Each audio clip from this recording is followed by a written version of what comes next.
Scooper's back. He's risen from the dead, from the sickness. I've heard a lot of people, mate, that have been sick over the last week. A lot of COVID as well. Did you end up with COVID yourself? I think it was. It was the funniest sort of symptoms. Absolutely nothing related to coughing, spluttering, nose or lungs, and everything else pretty much. Okay, It was maybe it very was. strange, but yeah, back on track now. Yeah, just sick of my fantasy team getting injured rather than sick of me. Yeah, that's for sure. It replaced the sickness before the week. Ended up with all the players in your team with the first aid cross. So there you go. Yeah. Oh, mate, I tell you, finally we have to put the pin in Cleary, and it's a round one holder until now. It's pretty sad viewing, to be honest. Yeah, But yeah, there's money to be spent, money to be moved around with guys like Bateman and Turbo as well. Unfortunately, I own all three, and you can't just go to straight guns at the moment because you'll have money left over, and there's not as many really good replacements that we like at the moment, are there? well, that's right. Yeah, any of the replacements you'd want are either injured or they're going to be playing Origin. You're not going to buy them, are you? So, mate, you said you wanted to focus on the round 13 mids. Pretty tough, dire situation at the moment. I'm personally holding Hughes and Salmon as my mids currently, and then Plath, who's got the concussion. So, yeah, it's not a position of strength at the moment, is it? So, where do you want to start in those round 13 potential buys? I think we probably can start up the top of those guys who we know for sure aren't going to be playing Origin. So you've got like your Hopgoods and your Yos and stuff who technically would play around 13, but definitely gone. Even like Connor Watson's been considered for Origin now, but I mean, now that Brandon Smith's back, he's way too expensive to be looking at from the Yeah, bench. So going all the way down, you kind of arrive somewhere around Nat Butcher, don't you? So yeah. Nat Start Butcher's with that. sitting there at about 700k or so. What's he at? 7-11. 711. And he's been an interesting role this year. So if you look through his minutes, he's kind of had a few 80-minute games and then couple of games where he's come off early, with 20, 30 minutes left to go. And it makes it a bit hard to pick him because otherwise, if you were sure of the role, he'd be a slam dunk pickup right now. Dual mid edge, plays round 13, really, really good. But yeah, I think where I sit on that butcher is even though we're in dire need of a mid this week, it's really tough to jump on right now because I had a look at the last couple of games where he's played 80 minutes and there was either a Michael Jennings injury or no cheese and stuff like that. So the last game where we had all of those guys was that 56-minute game or whatever it was in about round seven. So I'm very, very worried that having the full squad there means that Watson will come on and play lock, Radley will shift to the edge, and then Nat Butcher will go off for a little bit. I would not be Mm. surprised at all if something like that happens. And priced at 700 already, it makes me really, really tentative about buying him this week. If he gets 80 minutes in this squad next week, he looks a pretty good option because you're going to have like uh, Angus going off to Origin. Surely it's a certainty by now, right? You'd imagine so. You'd imagine so at this stage. Yeah, let's look at that. I'll just pop on to team there and look at our mid scenario there for sure. So yeah, for feeder, obviously available guys at the moment. Butcher, and then you're down to Tarpany. What are your thoughts on Joe Taps at the moment? That Butcher call is great because yeah, they have been a little bit understaffed the last couple of weeks with Fisher Hargraves going down. Radley being out, there's been a few things that have helped him get those 80 minutes. So yeah, I definitely agree that I think he'll lose the 80, and without that 80, he's not worth it. Tarpany, mate, Yeah. it sounded like he was carrying a bit of a rib issue, and that's why his minutes went down. That's what I've been hearing on the street. But yeah, because they're the only two games where he's gone under 50 this year, which is pretty enticing, isn't it? With him over 50 minutes, we know he can score really well. Yeah, that's quite interesting. Hey, I hadn't picked up on that, but that changes things a little bit for him. So if you do need around around 13 mid, he's one of those guys that will be there in 13 and gone in 14. So make sure you don't have what are the three teams? Dolphins, Raiders, and Roosters. Make sure you don't have too many of those guys, but they're all really good round 13 options, and a lot of them play round 16 as well as you can see with the Dolphins and the Tigers game in 13-16.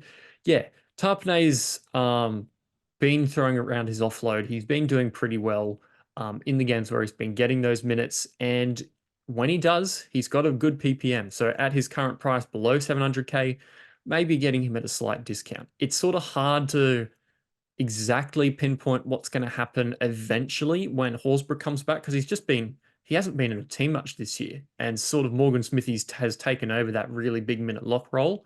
Yeah. So it's not dead certain, but surely you have to imagine he bashes out a 50 average or thereabouts over probably most of the rest of the season, and it's just going to be really valuable in a time where there's not really many great mid options.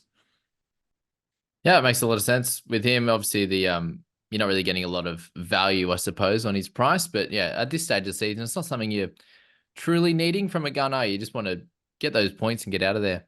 We probably do have to mention Radley. He obviously can't play Origin, and in that similar situation to Butcher, but the fact here that he's going to be playing likely big minutes. The 45 minutes last week on his return game. Do we think we can probably wait another couple of weeks before climbing into Radley if he is going to be that 80-minute lock / edge hybrid role? Oh, definitely. I think we can definitely wait on him because in previous years, he's been that trap for fantasy coaches where he looks good and he's a big name, and then he's just kind of put out a lot of 40s. But Which I he did mean, again. if you're playing 80 minutes all the time in the middle, you have to imagine he does score pretty well, and he has. He's ticked up a little bit, and even with that low minute game on the weekend, he's still averaging about that 50 mark. But yeah, he's somebody that you can definitely wait and see what that role is with Nat Butcher, and then pick maybe one of the two that you liked best if one of them end up getting a good role. Definitely. And mate, there's a few different price points here. You've got Maxi King at 648, Fisher Harris at 560, and then Griffin Neem at 440 odd. Where do you sit between those three if you had to select one? I would probably put Max King at the top just because I really like the Bulldogs buy schedule, and he's probably about the last player where I'd be happy to keep him in my team for the rest of the year, or as like an Okay. 18th man or something in my final squad. What I So did last year. Yeah. yeah, he's been doing pretty well overall. He's the main guy in the Bulldogs pack. Josh Curran came back a couple of minutes last week when they finally started getting some troops back. Max King still did Max King things and got his 52 minutes. So I'm pretty happy with plugging Max King there for a high 40s, low 50s average over this origin period. Because if you look at his schedule, the Bulldogs have that very interesting round 15 bye, which means they're not one of the teams that are going to be affected by either the minor or the major bye rounds until that round 19, all the way at the end of Origin. So that's actually really useful for your Bulldogs players. So guys like your Carrazes and well, probably don't want to hold Sam Hughes the whole way, Yeah. and your Max Kings can be quite useful because the time where they will hurt you the most on the buy are going to be the rounds where it's the least impact. So it won't be all your Raiders and all your Roosters suddenly disappearing, as well as your guys who don't back up from Origin in round 14, 17, and 20. The Bulldogs are one of those really buy-friendly scheduled teams, and I don't mind punting on a Max King just to get you through that period. Lovely. Yeah, it's a great call about the end of your bench kind of player for sure. As a player each week, very happy with the mid 40s type of score or even 47. Mate, what about the Terrell May situation? How that's ended up? He's Uh, Shows it's there's just a one couple injury of away, isn't players in it? the past who I want to compare him to, but like we just don't know.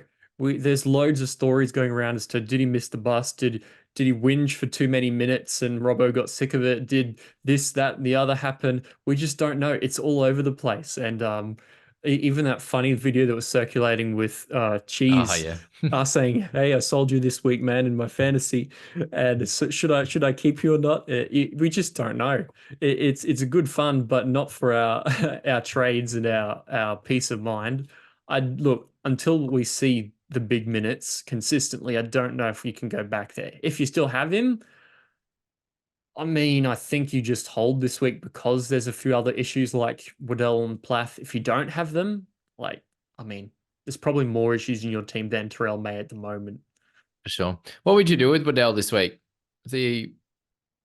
I don't know, because you're in a situation you've got a few of the big dogs out too. Like you just leave him one more week and see if there's an injury maybe to Olaquatu or Burbo, and he could get back into a good paddock. I'm very, very worried about his scoring potential if he stays on the bench because I had him in my anti-fantasy team at the beginning of the year Oh for yeah, that reason. He was getting about 30 minutes a game and about 12 or 15 points a game. And I mean, it's only 1 week, but is holding him for maybe, I don't know, 20K price drop and 15 to 20 points really worth it over trading him to someone else? It's probably dependent on your team, but unless you're really in dire straits elsewhere, he looks like a pretty decent trade.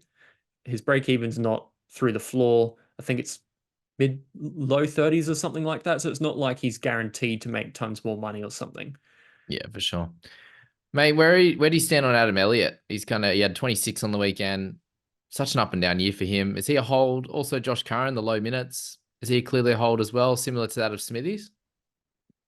I think until we see Preston doing his usual role and what that happens for the team, it's probably fine to hold Curran. I mean, that was the first time he's really been down rather than a really, really nice Solid pick that's 40s. scoring 40s and 50s. Mm. So um, I'd say give him one more week. He's not going to be too bad if he knocks out another 30, 35. He'll lose a little bit, but you'll know where you stand at that point. If you sell him and he does a Terrell May on you, but more consistent, it won't be as fun. Yeah, we're just using so many trades too. I feel like with a position that's so difficult, I think you just got to hold even if they do underperform a little bit. Yep. Oregon Kafusi's another one as well, mate. So would you, for people that are thinking Fisher Harris or like Kafusi, which one would you go there? Ooh, it's a bit of a tough one because Fisher Harris's minutes have been slowly dropping back each year, a little bit Josh Papali'i. I think he's averaging about 43 or 45 minutes or something this year. Last year was like 47, 48. The year before was 50. So I don't think Fisher Harris's ceiling is there. He won't Except be a for the last two keeper. He'll weeks. average you some decent value, might be a tiny bit of value and some okay scores. Oregon Kafusi is a little bit interesting because he's sort of stood up and become this main prop in the Sharks pack. We had Toby Rudolph Mm. sort of sit out with injury a bit, and now Kafusi sort of stepped into that void. Um, I'm not exactly sure how to read it, to be honest, because we've had a couple of other things going on as well. Like we had last week, we had Blake Brayley playing in the halves and Cameron McInnes playing 80 minutes and all sorts of interesting things that aren't usual. But I mean, it's not a terrible option. At his price, it's a bit awkward though. How high would you expect someone like Oregon Kafusi to go is probably my main worry because you're Yeah. not really getting a borderline keeper and you're probably not getting that much money, sort of stuck in between a little bit Yeah. is my read.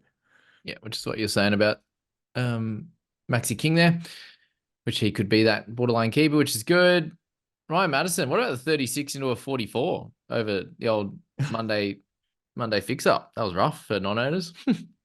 Turned into a big flop to a sort of a C minus C plus pass mark somewhere around them. So Yeah. look, he didn't play 80 minutes, which is a big worry, but we know he can score very well when he's on the park. Would I recommend him as a buy now, having seen that? Probably not. Yeah. But if you have him, it's sort of current situation. You're just gonna have to sit there and wait it out a little bit. For sure. What do you think on someone like Griffin Knee, mate, or like a Davy Moale who doesn't play around 13 but could do well? Aaron Clark, even, mate. Yeah, I don't Look know good this what to week. make of the Titans. I mean, when you've got Chris Randall in the halves, it's pretty dire straits. Moale could be someone who could be a really interesting shout because they've just got nobody left. Like I think Yeah, about half of their top 30 is out, and somebody has to step up and fill the minutes void. Not a bad shout. I think Griffin Neem has benefited the last 2 weeks from who was it? We had Tom Chester McLean go out down this injured week. the other week. We had He didn't play uh, McLean, and then McLean and something like that. saw So that one. I'm a little bit optimistic that Neem could do all right, but I think the last 2 weeks might also be a little bit more enticing than they should be. So not the worst, but not somebody I'm majorly wanting to race out and get into my team. So it's probably a definitely hold Sam Hughes if you own him. Most people would. Yes. Maybe one of these mid-range type of guys, and then like a Max Plath. Probably the only kind of theory for round 13. I'd say so at this stage. Like if you've got Sam Hughes at the moment, most people should still have him, I'd imagine. We've just used so many trades and there's so much unexpected things going on that I think you just keep him there and get his 30 points for round 13 and then decide what to do with him later on. Yeah, because a few guys will pop up from round 14 onwards for, that we can use for the round 14, 16, and 17 type of buy period as well. Made a 768 for you this week. A little bit of a improvement in rank and plenty of injuries to come out of it as well. Probably ended up, well, I'd end up 5 points better that you didn't have VC on Nathan Cleary in the Yeah, end. it was a funny one because I took it off because Jack Cole was on the bench and I didn't want to be locked in case he was another laid out.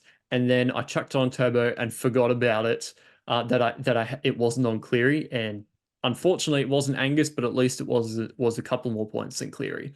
Yeah, definitely. Or Max Plath like myself. You got an extra 12 on me, so there you go. But yeah, just a shocker, man. Look at that. Like you had some winners, obviously. The Corey Waddell 51 was great for you. And Blaze Talangi holding on to him. That worked out awesome there as well. Mate, did you not cop the Atkinson either? 62, that I stuff. couldn't get it. Galvin was on my bench and subs straight in, so I couldn't get it no matter how hard I tried because all of my scoring bench had already played. It was a very sad time. Ah, there you go. There you go. But yeah, drink water low as well. Frustrating. So I suppose if you make some good trades this week, there's some big bounce backs to happen surely from some of these guys. Obviously, Hines not playing. Drinkwater, you expect to do better. Grant a lot better. Plath obviously being out, but yeah, Yeah. Brayley was better. Yeah, up Yeah, and my, down. my plan at this stage is probably Turbo to Cola, just because Cola's fullback is such a good average there from the limited time we've seen. And I've already got a lot of round 13 wing fullback centers and halves already. Like I've got Yeah, you Atkinson do. already, and I've held on to Tulagi. That really helps out. I'm considering bringing in Weeks just because that kicking base is going to be amazing. But like, do I need him at this point with all these guys? That's what I've got to figure out. And then I've got to decide which one of these mids, because I've got Waddell who's kind of sitting there doing not much, and I've got Plath who's out. So my ranking of the guys who I probably want to bring in that I've just discussed, probably top three of Nat Butcher, Tarpanay, and Max King, and I've got to juggle which one of those three I really want. Yeah, I think the Butcher one's a worry now with what you're saying for minutes. Yeah. It's probably Tarpany or King. And Yeah, I've then, convinced myself most of the way out of him. Um, yeah, one that could really, really be interesting if we get some early news on him. Scotty Sorensen's a bit cheap after copping a few injuries, but I don't think he's going to come around and save us this week. So watch out for him in the next couple of weeks, maybe, but not this week. yeah, be worried. Just the guy that's came back and got injured again, same knee. So it's like, that seems like a bit of a worry too. For Yep. sure. But yeah, I think Weeks, mate, it's probably one of those ones where it's just got to bite the bullet and get him in because he could score really well and make a lot of money. And then my other thing with some of these guys is like, yes, you might be over extending yourself in one position, but we're seeing so many injuries. We've got 2 weeks until round 13. There could be an injury to that position and you have to shuffle things around anyway. And if you're like, oh, I didn't get him because of that, yeah, Yeah. it might be a bit frustrating where you're like, oh, I've wasted, all that money making and points that I could have got just because I thought I was over extended. That's probably the only thing that will help people as well. Is just to think about that with so many injuries, that can easily happen. Yeah. I reckon my plan's probably going to be spend the big money when I actually know what I want to do with it. So the Bateman and the Cleary money might wait a week. We'll see what happens with those guys. Yeah, or trade them and have plenty in the bank or something for next week. Yeah. Yeah. I suppose we've got like the Joey Manus and these guys to come back as well that we could spend some cash on, like AFB in round 14. There's a few things there. Maybe Isaiah Papali'i if he's got dual position. We'll find out for Mm. sure. Mate, any kind of clear standouts in any other positions other than mid at the moment? Um, I mean, what as overall for Origin planning. Yeah. So I we got mean, the we've got a lot of these guys popping up that have a half dual. So your Atkinson, your Weeks. For anybody that doesn't have Atkinson, I would caution against buying him this week. I mean, we saw what he could do if he's there, but yeah, with the news coming out potentially that Moses, if he's fit, will just slide into the Blues 7. It could be bad for Atkinson. Or like if it'd be great for Hines playing round yeah. 13, but then you Don't where get me where do you excited. stand on Atkinson? Hey, it's like I don't know if it makes him a buy anymore after that. Hey, go for your weeks instead, probably. Yeah, that's fair. That's fair. Yeah, because you just get back to that sort of 30 type of role, you'd imagine. Yeah. On the who's hot list, mate, I didn't mention David Fafita. Do you think, well, as a head-to-head player, would he just be a clear buy still, even though he misses 4 games in that Origin period? Yeah, there's nobody in the NRL that right now I would really love to buy more than probably David Fifita because he's beasting it, Oh, absolutely going nuts. I think he's matching Hines also for about the last 3 or 4 rounds, but he's going to be missing. And mm. until about 5 seconds ago, we had about four or four edge guns, and now they're all running Yeah, away on us. So bloody Kaipi's yeah, Paul. yeah, Kai Pearce Paul getting benched, Angus potentially going Origin, Bateman getting injured. It's good fun. For head to head, just buy him. Yeah, Bateman to him or something like that could be a really, really good trade this week. 65.6 average, and he hasn't even been playing 80 minutes for the most part. So Crazy. outdoing Isaiah Yeo, very, very impressive. And for Noah Blake, mate, he's got more tries this year at this time than he had last year. Could you believe that? It's crazy. Did I say it here at the beginning of the year, under or over him scoring 8 tries or 10 tries or something like that? He's well on track. He's doing all right. I think it was 10 last year. So you probably said, yeah, probably went out for Yeah. 10. But I think he's at 5, and I think he was 4 at this time last year. So yeah, he's just Mm. such a beast, man. Sharks have got a good one there for sure. But Wales have got a good one back in Fisher Harris. He might bring something just a little bit different to Adden, right? Maybe on the leadership side could be maybe what they need. They're absolutely in free fall, mate. What are your thoughts on sort of maybe just a ladder? I think people will be interested in that and how I everything's think, shaped look, up. every year we say, I can't believe that the ladder looks like this. I never would have thought that. Yeah, we can't predict the NRL, otherwise it would be boring. So we've got Yeah, true. the Rabbitohs, the Warriors, and the Eels all in the bottom 5, which is pretty crazy when you think about it. So the Eels, not so much. Yeah, they've had Moses out. They rely a lot on him. Not a great strategy from them. But the Warriors really falling off was really quite a shock to me. I think that SJ, we not training with them during the week is starting to show a bit, and Luke Yeah. Metcalf not being there to run around has really hurt them a bit. So I think they just need to. I really hope that Sean Johnson training with them more will help them out and help their attack because it's looked all of a sudden it's gone very, very stagnant, very stale. So if they can fix what they're doing rather than just bomb to the wing and have a bit more expansive footy, I think they'll recover. But yeah, I mean, maybe teams have started to figure them out a little bit too. So I see them as a top 8 team for sure, but top 4 team, maybe not anymore. Yeah, definitely. Two teams that lost 5 in a row, Cowboys and the Tigers. There you go. My poor Cowboys having a shocker. How good the Dogs going? It's been very impressive, haven't they? Yeah. Came within 6 points of Panthers. That was a really solid defensive effort. Shows they're actually here to play. And the Knights 3 in a row now after losing Ponga. Yeah. Dave, it's the David Armstrong to fullback Dally M run. Imagine that. He keeps Ponga out of the fullback slot for how good he's getting going. Although he didn't go as well 2 weeks ago on the wet when they still got that win. But mate, the Sharks have been super impressive. Obviously, the Dolphins and the Roosters as well have kind of stepped up this year. Roosters are actually playing well at the beginning of the year, not the end. Hmm. I think the Sharks have had all of these fringe forwards sort of threatening to be good for a while, just never really delivering. And this year, finally, some of them are stepping up. And Yeah. we've had things like McInnes actually playing the McInnes minutes that we know he can and leading him around the park. Yeah, it's really sad that Finucane's had to retire, but the way the team's structured at the moment, and guys like Orican Kafusi and Tom Hazelton really Mm. coming into their own the end of last year and this year has really helped them out. they look hungry. They look ready. If they can knock off one of the two teams in the next few weeks, in the Roosters and who do they play after that? Do They they got play the Panthers. Panthers? Yeah. Yeah. So if they knock one of those two off, we can basically say Shark top eight, bottom eight bullies are gone for this year, and they're the real deal. It has a massive win on the weekend without Hines.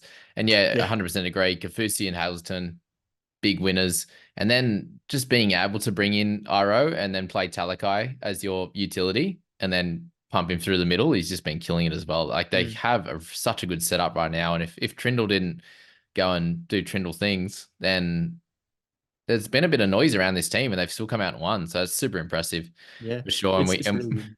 we know where Panthers are going to be over the the back end of the year as well. And how good is it seeing the Finns up in fourth? Oh, they're doing well, and Fuller has talent. He's got some pedigree. He has a couple of issues, which I mean, when you've got your first time coming to the NRL, you're always going to have a couple of things to iron out. But he's looked pretty good. Well, he's been there. Hammer's back now. He can go back to cup, use what he's learned a bit, and yeah, I mean, Finns are rolling there. I'm really happy to see them. I'm pretty confident they'll be in the top eight this year, and they look pretty good. Yeah, I suppose who's they're going to kick out? That's the thing, is it? Likely Raiders to be kicked out. Eagles were fourth a couple of weeks ago, so yeah, all over the shop. Even Dogs, I think, will probably work their way into the eight, and then you'd imagine Knights will be fighting for that spot if they keep winning these kind of close games. So it's going to be such a close top eight again this year. There'll be a few like the Cowboys and these types of teams fighting for that ninth and 10th, and then seeing like Eels and Warriors outside that eight. Definitely at the moment, it's such a good comp, isn't it? We've seen it. We saw these ref things out and decisions and all that. Bloody Harry Grant touches and sin bins, and how disgusting was that? He, as an owner of that 34 points, thankfully not a vice captainer, it wasn't a fun time. But yeah, I mean, we all knew that it was not a lot was going to come from it, and yes, challenged successfully. It's been a funny year. I saw that NRL Physio posted there haven't been more injuries than usual. It's just been all the big name players, and that's why it's really hurt us this year. It's quite interesting. Yeah, and the hamstrings are just up. Oh, they're almost up to what's with all the last year's calves level. and hamstrings? Like a couple of years ago, it was syndesmosis. Now it's calves and hamstrings. That's true. At least it's not as many ACLs. There's been a couple, but at least it hasn't been as many for sure. All right, legend. Thanks so much for jumping back on. I'm glad you're well. And I wish you were coming to Magic Round, but we'll have to try next year. And you're in Queensland, you should bloody be able to come down easy. Although it probably takes longer for you to get there than me, right? Yeah, it's only a couple of hours for me, so okay. Should have booked it earlier, but yeah. That's all right. Next year, mate. Thanks everyone for watching. I know you all love hearing Scoop's voice, so it's been a couple of weeks off. It's good to have you back, mate. And good luck this week. It is your week, Scoop. Let's go.